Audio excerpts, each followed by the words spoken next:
Oui, en réalité, le Hezbollah n'est pas un très grand gagnant de ces élections. C'est beaucoup plus la formation du président du Parlement, le mouvement Amal, qui, elle, a eu 17 députés, alors que le Hezbollah n'a eu que 13 députés. Mais évidemment, l'alliance de ces deux formations chiites vous donne 30 députés, mais nous ne sommes pas loin des 29 députés qu'a pu avoir le parti du général Michel Aoun, qui fait 29 députés. Non, le chef du Hezbollah a déclaré récemment qu'il fallait s'investir dans la lutte contre la corruption au Liban, qui est très forte. Et en cela, je crois qu'il n'y a pas de citoyens qui le contradiraient sur cette position.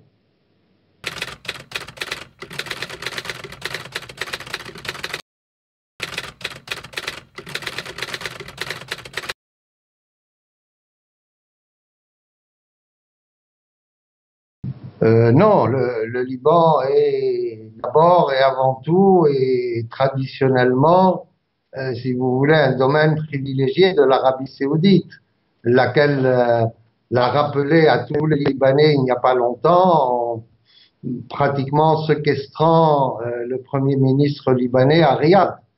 Il a fallu l'intervention même du président Macron pour le faire sortir. Donc, nous avons certes les deux influences aujourd'hui au Liban, mais on ne peut pas dire que le Hezbollah et son allié Amal euh, sont, euh, sont dominants au Liban. Au Liban, personne n'est vraiment dominant, puisque, comme vous le savez, tout le monde est minoritaire au Liban. Il n'y a pas de communauté majoritaire, et donc il n'y a pas de crainte d'une mainmise de l'Iran. En revanche, l'Arabie saoudite, elle, a depuis l'indépendance du Liban une très forte influence au Liban, ne serait-ce que par les aides et les subsides qu'elle distribue très largement à ses partisans.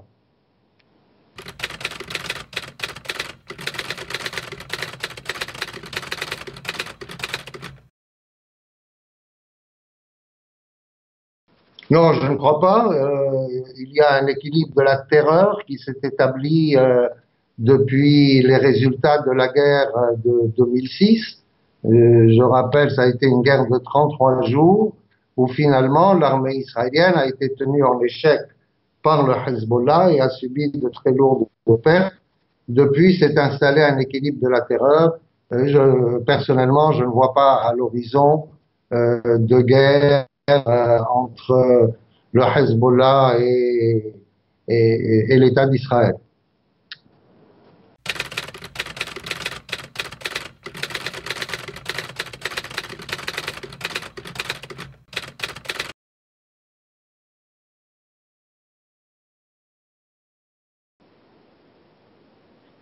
Écoutez, cette histoire de Rix est totalement imaginaire, c'est une fake news. Il n'y a pas eu il n'y a pas eu le moindre accrochage entre les partisans de Hezbollah ou du parti Amal qui lui est allié et le reste de la population de Beyrouth.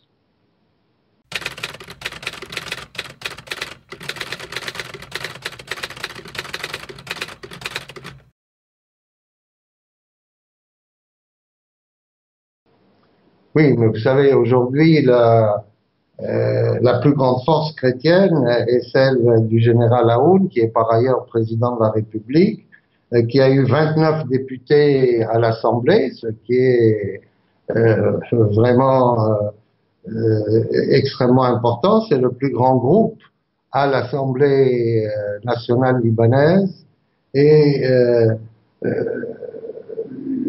c'est un jeu d'équilibre que le président de la République et son parti assurent de façon à ce que la paix entre les communautés règne au Liban.